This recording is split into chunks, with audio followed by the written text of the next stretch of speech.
You're listening to the Unlocking Africa podcast.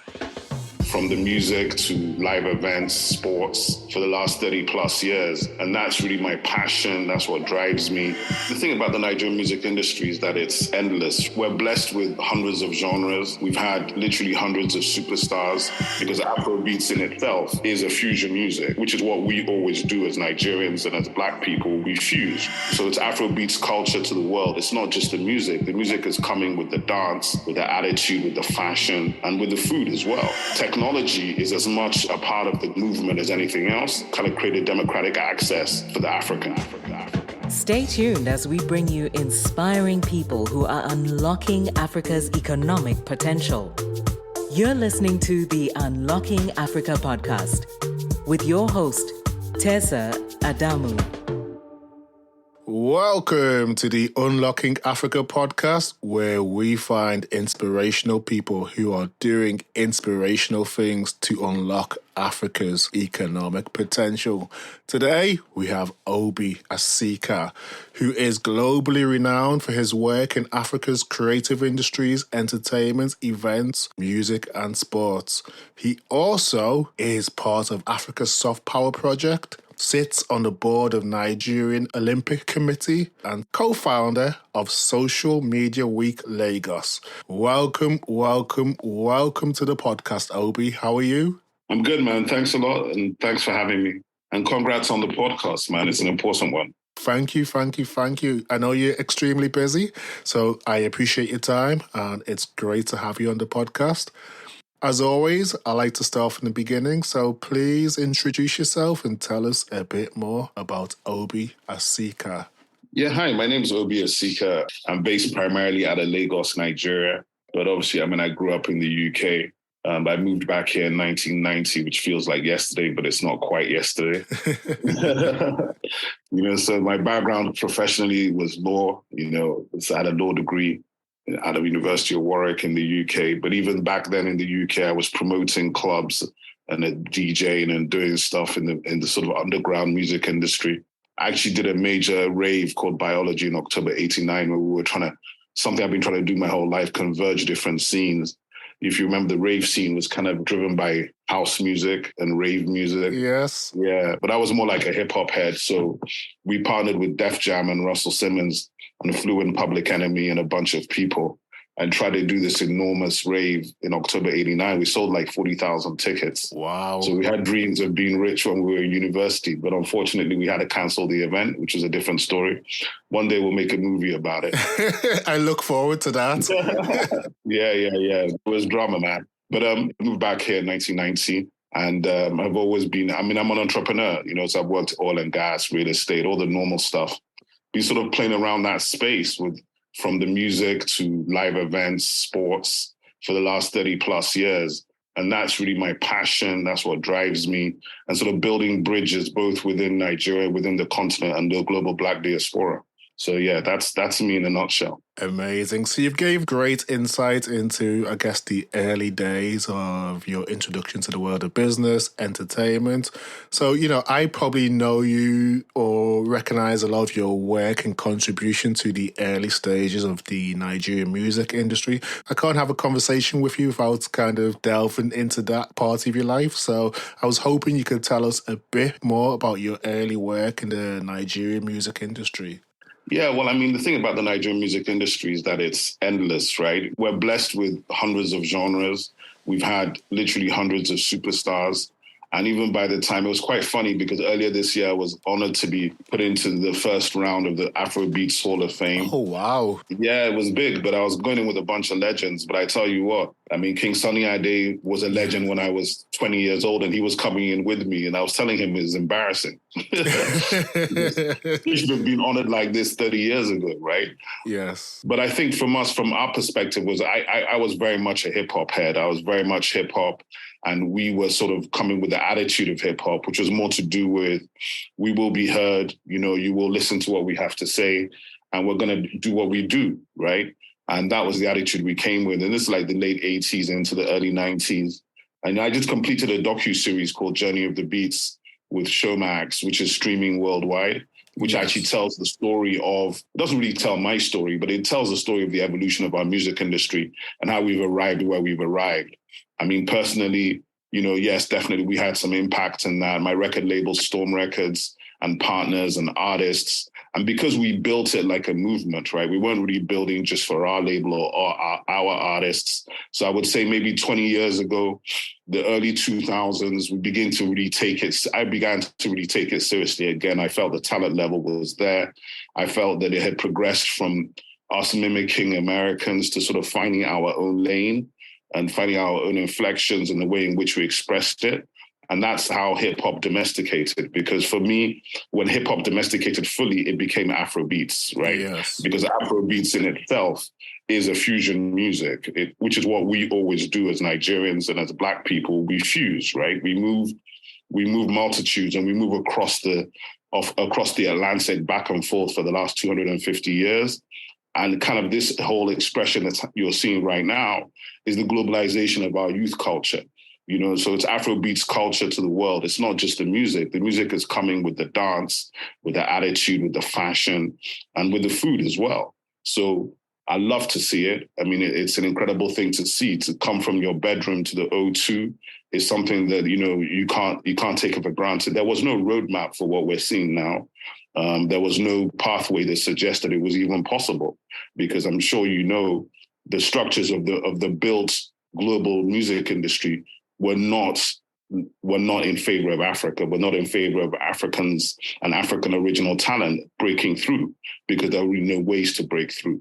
So this has been about complete disruption from beginning till now, about aligning with the platforms, working with them, and using them for our own benefits. And to that, we have to really be thankful for the advent of new media and social media, because those data points have helped to validate the story of what we say. So when we say the music is hot, the data points can show you that it's hot everywhere. It's not just about being hot in Lagos. It's hot in Amsterdam, in London, in New York, in Venezuela, in Colombia, in Brazil. You understand what I'm saying? Yes. So technology is as much a part of the growth of our music and our movement as anything else, kind of created democratic access for the African. You've really excited me with some of the information and the journey and activities that you've been involved in terms of your label Storm Records, and also the progression and evolution of Nigerian music to how it sounds presently. This might sound like a very silly question, but are you surprised by what Nigerian music has achieved so far? Or was this something that you always envisioned or expected it to achieve? Well, the thing is, I think it'd be arrogant to say, we just expected it to be like that. I mean, I was in the WizKid show, the first one in 2018 at the O2, the first solo one. And, it was emotional just seeing this stuff, just hearing the music from Storm artists in the late 2000s, from P-Square, from Mohits, being played just before WizKid came on stage, and 20,000 people singing these songs. And, we knew back then that we were already having a global impact, but we couldn't measure it. And we didn't have the technology, therefore we couldn't back it up in conversations with global players, right? So it was still sort of in the realm of make-believe. Or maybe this thing is hot, maybe it's a trend, maybe it's this, maybe it's reggaeton, There's a lot of dismissal, a lot of talking down of the movement. And, leverage and capital are so important to build movements. And we really didn't have that because, the Nigerian music industry is really being built by entrepreneurs, by individuals. It's not built by institutions. It's not built by government. And I think that's the proudest moment for all of us, is that we built it in our own way, and it's hundreds of DJs in the diaspora, in cities all over the world playing the music. Ghanaians, South Africans, Nigerians, Zimbabweans. There's a way in which we became the soundtrack for Africa. In the sort of a little bit the way Nollywood became the 7 p.m. TV content on the continent, and then in the African sort of supermarkets worldwide. And this is how the music moved. And then from there it came into the mainstream as other people began to feel the energy and feel the connection. So it's been a serious journey, and it's a journey which is literally multitudes have contributed for it to happen. But of course, at the leadership level, there were a few of us that really were doing high-level strategy, working with the biggest brands and the biggest channels and trying to enable space for everybody to come through. So you mentioned something really important there in terms of it's been a serious journey. So, how far do you think Nigerian music can go eventually? How big do you see it being? I think there's no limit. I think we're at the beginning. Some people think, oh, we've gotten to the place where we're going to. I say, no, we're just starting. Right now, Wizkid, Burna Boy, David are the big three. Yes. And, you've got people like Arya Star. You've got people like, Rema, Ruger. There's some of these artists that are coming through. Asika is explosive. Yes. My favorite. Yeah, exactly. So I think Ashake's come out of nowhere. Well, not actually out of nowhere. He's been on the underground for like 10 years in Lagos, like every other thing. But, he's just come out with his own style, his own swag, his own sound, and it's connecting globally, right? So I think this summer, coming forward next summer, Burna Boy is going to be in the Olympic Stadium in London, sold out. Yes. Wizkid is going to be in the Spurs Stadium, sold out. I'm not sure how many UK artists can sell stadiums out in the UK. Do you understand? Yes. And this is something that has to be understood. And I think we're going to see the biggest guys doing stadium tours worldwide for the next 5 years, right? And we're going to see the next range join them as well. You understand? The CK, the Rayma, the Arya Star. Arya Star, I think, is going to be a global superstar. Yes. She's only 20. She's got the look. She's got the sound. She's making big records already. And, that's really, really important in terms of balance and representation, right? So I think the most important things to really understand are that this is the future. And I think what's happening as well is the writers and the producers out of the Nigerian music scene are becoming the determinant sound. So you're going to begin to see more and more global artists work with those talents. So would it be safe to say that Nigerian music and culture are probably the biggest exports that we currently have? And do you think we fully leverage its power to propel or push Africa forward? Well, no, we haven't. I mean, I think it's definitely, what Bob Marley said, the great thing about music, when it hits you, feel no pain, right? Yes. Yeah, you know what I'm saying? So I think our music is joyful, Right now, it's not really about the pain. It's not about the stress, because we live the stress every day. So it's more aspirational. It's more joyful. It's more about prayers, praise God, easy. If you listen to some of our biggest records, that's what it's about. It's about you will make it no matter what. And that's the spirit and the energy of the young African, not just the young Nigerian. And I think that's one of the reasons why it connects everywhere, and it will continue to connect. So for me, I think what it is that the music is intertwined with dance and fashion and attitude. And then coming right behind that is the sketch comedy, Yes. Nollywood is doing its thing in its own lane. Yeah, so I think Nigerian soft power is definitely our most important export, right? And I know that because, on my policy side, I led the technical working group for the National Development Plan that looks at the creative industries, the cultural, hospitality, and tourism industries. And those industries combined in Nigeria by 2030 will be at $100 billion. Oh, wow. And yeah, so definitely the economic power of the sector is growing exponentially. The fact is that the government has made some efforts in terms of funding and in terms of infrastructure. But in terms of backing IP, backing content, backing ideas, we still have big gaps. But the energy is there. I believe that everybody understands now in Nigeria and in Africa and in the financial world that this stuff is important. It's not vocational. It is critical. And when we talk about narratives, when we talk about Africans owning their narratives and the importance of our story, this is the most important thing, because that is what determines everybody's perception. So I do believe that the African Development Bank, Afrexim, a lot of these institutions are seriously beginning to look at the sector. They're putting down funds and grants. What we're now trying to work out is how do people get access to these funds and grants without having to sort of bring their grandmothers as collateral. I mean, you slightly touched upon the work that you do at Africa's Soft Power Project, which for people who aren't familiar with it, it's a movement focused on how Africa can optimize its creative and knowledge industries and harness the power to effectively propel itself forward. So I was hoping you could tell us a bit more about the Africa Soft Power Project. Yeah, for sure. I mean, I think perhaps the most important thing to even mention straight out of the gate with the Africa Soft Power Project is that it's really not just about Africa. It's really about Africa and the global Black diaspora. So anybody who identifies as African. So one of the most important things we did, we kicked off during the pandemic, and we had a number of major events, which were all virtual at that time. We've had a number of physical events since, one at the United Nations General Assembly and an annual summit in Kigali earlier this year, which will again be in Kigali next year. Brilliant. Those are physical events. But in terms of the virtual events and the ethos of African soft power, it's really also about Africans on the continent building bridges with the Black diaspora, African Americans, the Black British, the Blacks in the Caribbean and Latin America, and in Asia. Because one of the things that has happened, maybe because of European narratives and disconnections, we have connected culture, we have connected origins. And a lot of the Africans and the African Americans in the diaspora have built enormous capital and enormous leverage in the creative and cultural industries. So like how we can build a bridge together to build each other up, how we can get, people who are showrunners and $100 million projects in Hollywood to look at locations in Kenya, Ghana, South Africa, Nigeria, Uganda, Zimbabwe, on the continent. How can we cross-fertilize from the technology side, from healthcare, from insurance, from finance, to the hard power side of the world with infrastructure? But really, Africa Soft Power is looking more at IP, looking at visual art, NFTs, music, television, film, literature, dance, all the things that are in the creative industries and the creative space. Because what we feel strongly is that our IP and our ideas have already defined the world in its original essence, right? Yes. And now it's time to reclaim it.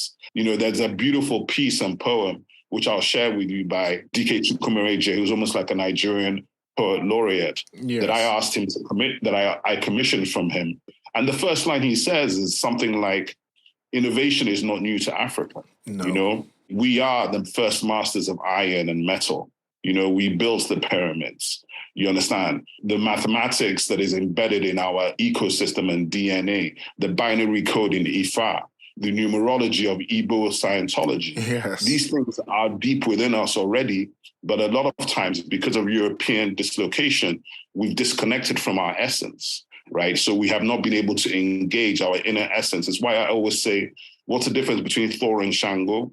And Nigerians will say it's the packaging. And I say, no, it's not just the packaging. It's that because of the dislocation, the Yoruba, my brothers, have mainly abandoned Shango. So Shango is broken Lagos, and Thor's worth $100 billion. And this is the problem in Africa, because we're not being able to reimagine our own mythology, to tell our stories, to empower ourselves. And that, I think, is part of the ethos of African soft power. And that's what we exist for in terms of stimulating those conversations, bringing together key actors in these spaces who can collaborate together and build together. Thank you for that, Obi. I mean, this is amazing and definitely something that is much needed. But what has stopped us from doing this in the past?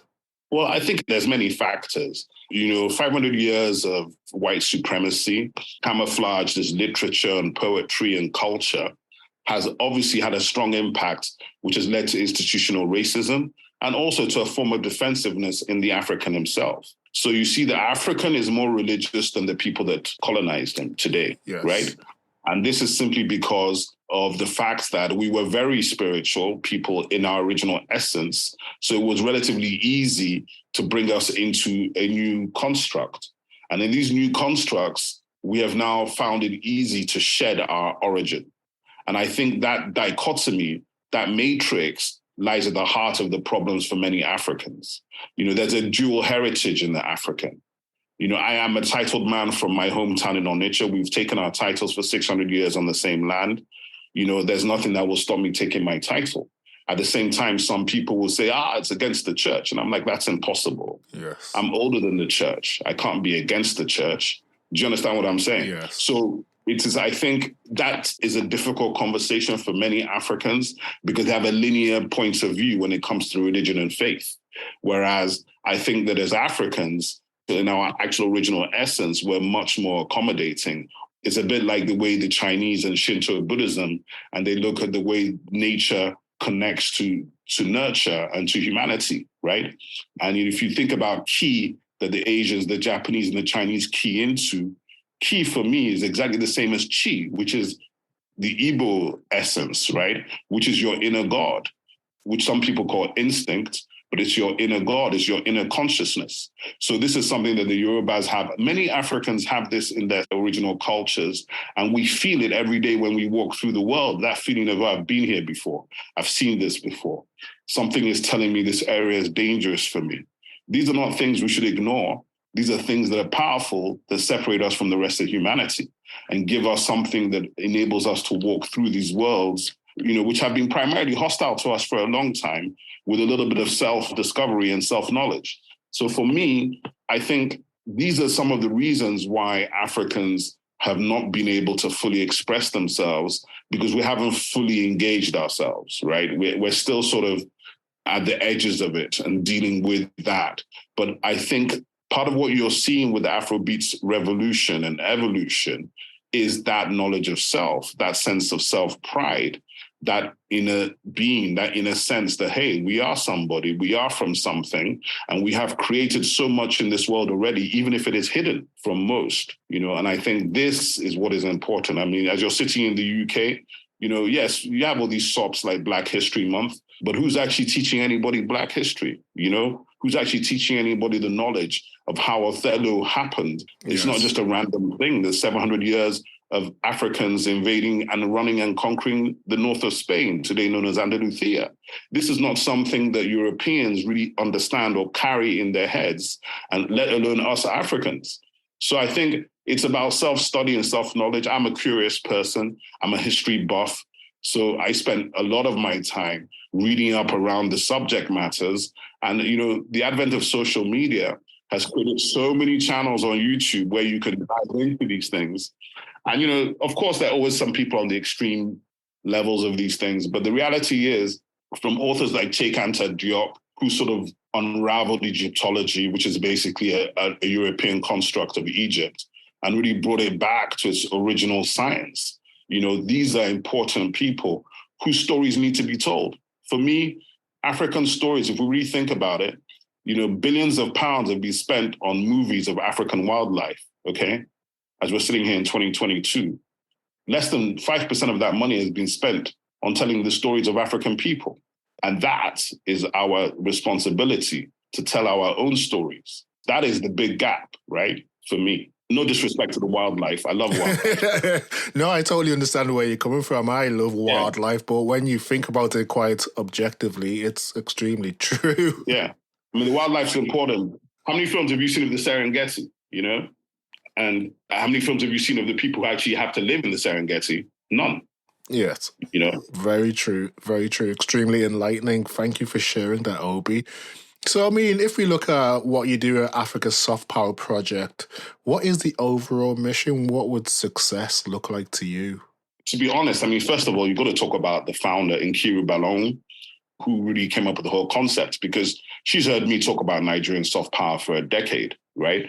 And she keeps saying to me, nah, it's Africa, Africa, Africa. And I'm like, okay. I got to sort of park my Nigerian ego a little bit. But I think she was right, I think she was right. And on one of the panels we had a Black American lady who's a very senior former executive at American Express, and a couple of other senior people. And at some point during the panel, she said, 35 years as a senior executive, this is the first time I've been on a panel with Africans. And I was speechless. I was like, my God. So if that's the only thing we've achieved, just to build those bridges and bring people together that have never been together, that look the same and sound the same and actually are the same. There was a lady we had on who was the first Black minister in the Colombian government. I think she's on the board of Ford Foundation. And, we were talking before we went on air, because it was on Zoom, we were talking, and she said something about how her and her mother were busy watching Nollywood films in Colombia, and how there were 10 million Black people in Colombia, and how they all loved these Nollywood films because they all fully connected. They fully understood the ethos, the relationships. They didn't understand the language, but hey, they could get the story. And I was like, that's wild. And these hidden relationships, these hidden connections, 102 million Black people in Brazil, 1 in 2 of which are from Nigeria originally. Yes. The power we have globally, we haven't yet unlocked. And the way we unlock it is by building bridges. That's the way I feel. We're not going to dominate the world through hard power or weapons. It's going to be through IP, through our ideas, our energy, our culture, our music, and our stories. And to me, that's where we win. That's where we are virtually untouchable. And we haven't even mined 1% of our stories. So I think there's 1 billion untold stories on the continent, from north, east, west, and south. And all of us need to re-engage our essence and bring out the stories, both the old stories and the contemporary stories, and create new stories, because everything on this planet is in some way connected to us. And it's important for us to express that and connect that and actually claim the future, because I really believe we're in the African century and the African advantage is coming. At the end of this century, there are going to be 750 million Nigerians, just in Nigeria. Yes, just think about that. I mean, that's a scary number. We're not going anywhere. This is the thing. And what we have to bring to the world is our energy, our intelligence, our ideas, our knowledge, our point of view, our culture, our sense of humor, our style, our attitude. Those are the things that we have. And that's the African soft power that we're connected to and that we're trying to bring together. And I believe that when you bring those things together, what it sparks, hey, who knows, but it's going to be all good, because that's going to spark enterprise. It's going to spark business. It's going to spark all sorts of things. It's going to generate new forms of revenue, both in Web 3.0, in the metaverse, and in the physical world in which we all live. Awesome. You mentioned about people watching Nollywood in Colombia and Nigeria's rapidly growing population. I'm a very proud Nigerian, but when you talk to non-Africans about African art and culture, they ultimately talk about Afrobeats and Nollywood. So we're almost seeing like a Nigerianization of Africa. How do we move forward from that so that people understand that African art and culture is a lot more diverse than what is coming out of Nigeria? It's one of these things, right, that always happens. It's like, I'm sure everybody in the Latin American continent has probably been irritated at the way America dominates for the last 150 years, right? And even in America, even if you don't know, that a lot of American pop culture is, first of all, seeded and birthed from Black American subculture, right? The journey in America has been about how do Black Americans get more ownership for what they create. And one of the things about Nigerians, I think the popular number used to be 1 in 4 Black people on the planet is Nigerian, right? So anywhere you go, you see Black people, you're dealing with a Nigerian somehow. I think it might even have gotten to be, it'll become by the end of the century, but probably 1 in 3. So that influence, that perspective, that projection is a real one. It's not just even about that. A lot of young Africans don't know that in the days of colonialism, probably out of the 54 African nations, Nigeria directly invested in supporting the decolonization of at least 35 to 40 African nations. If you look at South Africa, Nigeria led the anti-apartheid movement at the United Nations, chaired it from inception to birth, led the frontline states, banned South Africa from our oil and all sorts of things. And for many Nigerians, we paid income tax to the South African Defense Fund, principally the ANC, for about 25 years. Over 500,000 South Africans came to university in Nigeria free of charge, secondary school and university in Nigeria free of charge. So these are things we've done for years. Unfortunately, we haven't built on that goodwill through some of the things that happen in latter days. And, even till today, you still see the tensions between South Africa and Nigeria, which are entirely unfortunate, yes. Simply because some people will say South Africans don't know the history. I say we haven't told the story. Very true. When you tell the story, Nelson Mandela's first point of call when he left South Africa after coming out of jail, the first place he went to is Lagos. Yes. It's not London, it's not New York, it's Lagos, because he knows the story. He knew where the support was coming from. And I think that's important. Thabo Mbeki went to university in Nigeria. You understand? There's so many of these people, senior South African leaders, that will tell you themselves the support they received from Nigeria through the late 70s and all the way through the 80s. And it was consistent. And we've taken the entire continent as our brothers. We've never, I think, I used to tell people, I executive produced the first Big Brother Nigerian in 2005-06. And I used to tell people that before that show, if you Googled Big Brother Nigeria, what you would see was thousands of pages of African heads of states thanking their big brother Nigeria. Thank you for that. We've talked in detail about your work through Africa's Soft Power Project, and I think through this discussion, I've actually learned a lot. You've given me a history lesson myself. And I wanted to kind of touch upon some of the other work which you're doing, because I think we wouldn't be doing you justice You're also part of the board of trustees of the Nigerian Olympics Committee, which is an amazing achievement. So I was wondering, how did this come about and what are the priorities for the board with regards to supporting Nigerian competitors? Yeah, I mean, first of all, I'm a sports fanatic, right? You wouldn't tell by the kilos now, but I was pretty much a high-level athlete as well, playing a lot of sports in my school days. And when I came back to Nigeria, I got involved in sports, first of all, from the level of just commentating on television on what was happening with the football with a good friend of mine called Godwin Dudu Arume. Yes. He had the number one football show called Best of Football in the early 90s. I used to go on air and express my frustrations. But then in the late 90s with my brother, Kojo Annan, and Laulu Saraki, we formed a company and Nigeria was hosting Nigeria 99. And we went out specifically the year before to seek partnership with FIFA to see if they needed any support. But we got introduced to a company called ISL, which was the biggest sports marketing company in the world. We ended up representing them in West Africa for 4 years. And we ended up working on Nigeria 99, the Nations Cup 2000, which was co-hosted by Ghana and Nigeria, the Mali 2002 Nations Cup as well, as the ISL West Africa partner. And in that role, we were in charge of sponsor rights management, event management, hospitality, so you really got to understand the business of sport, the business of football. I saw EA Sports debut a lot of technology under 20 World Cup 1999 in Lagos.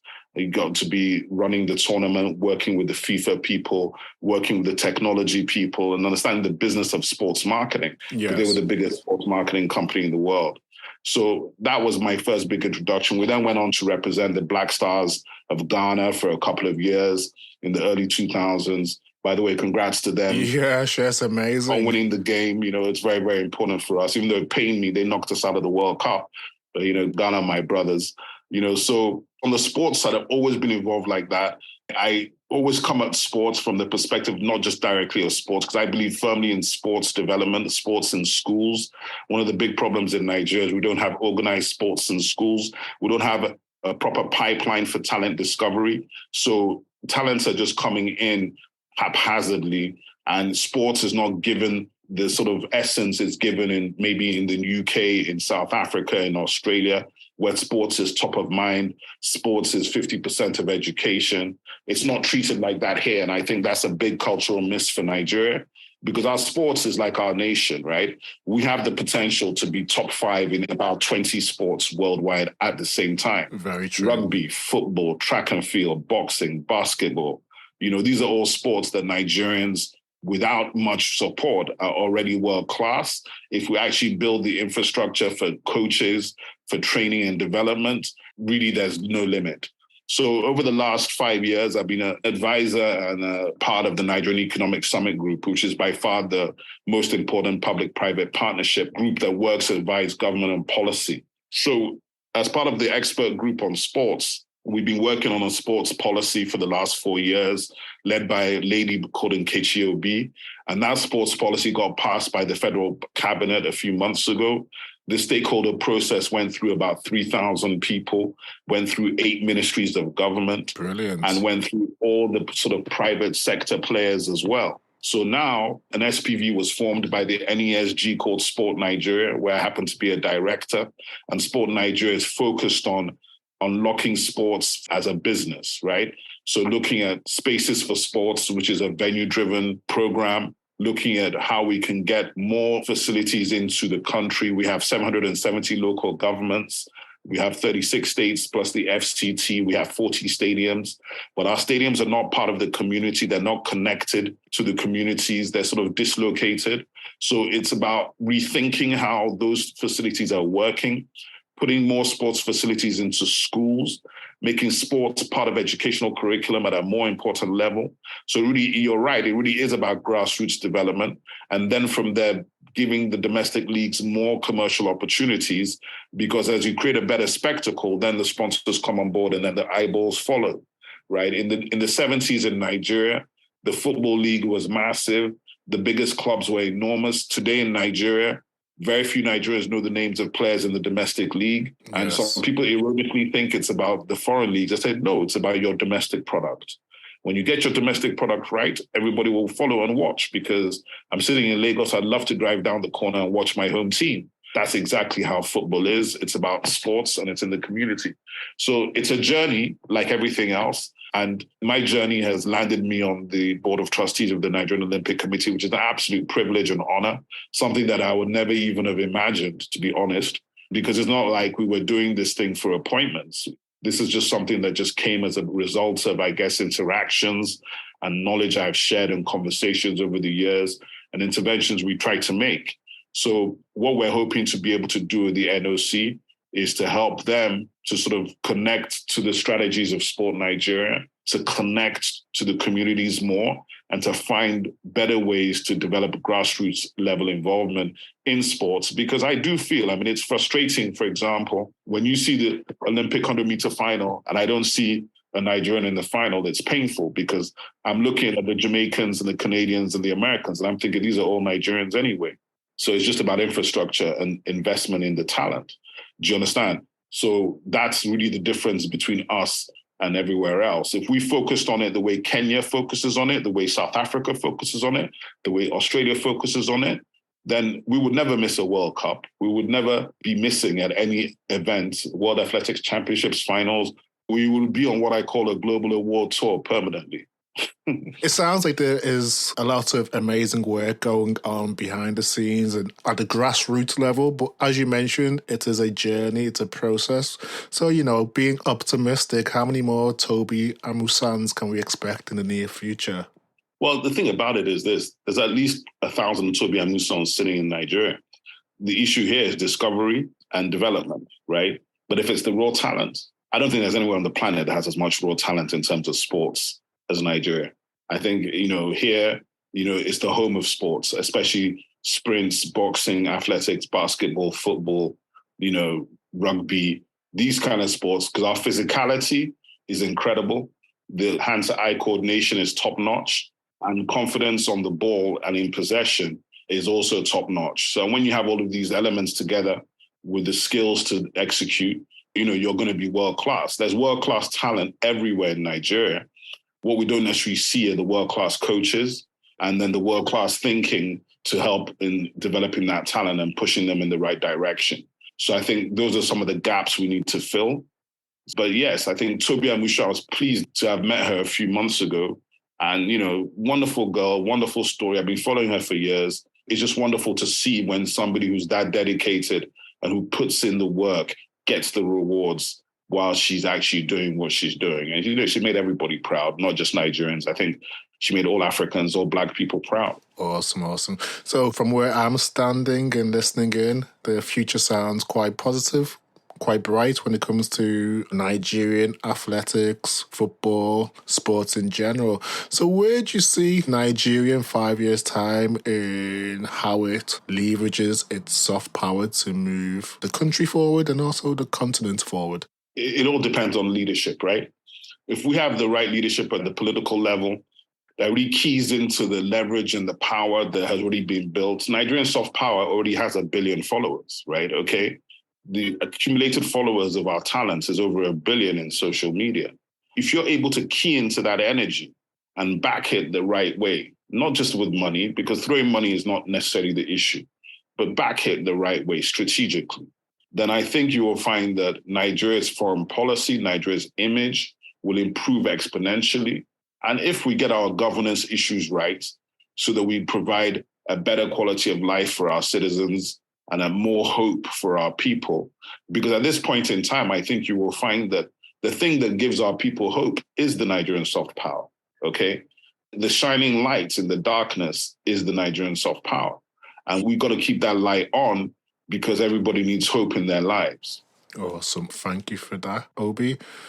Looking closer to home, where do you see yourself and the work that you'll be doing in 5 years' time? Well, God willing, we'll be paid for it by then. I like that. I mean, for me, I still have ambitions. So as a storyteller, I still have major projects I want to execute, both as dramas, original dramas and films and series, and docus and reality shows. Brilliant.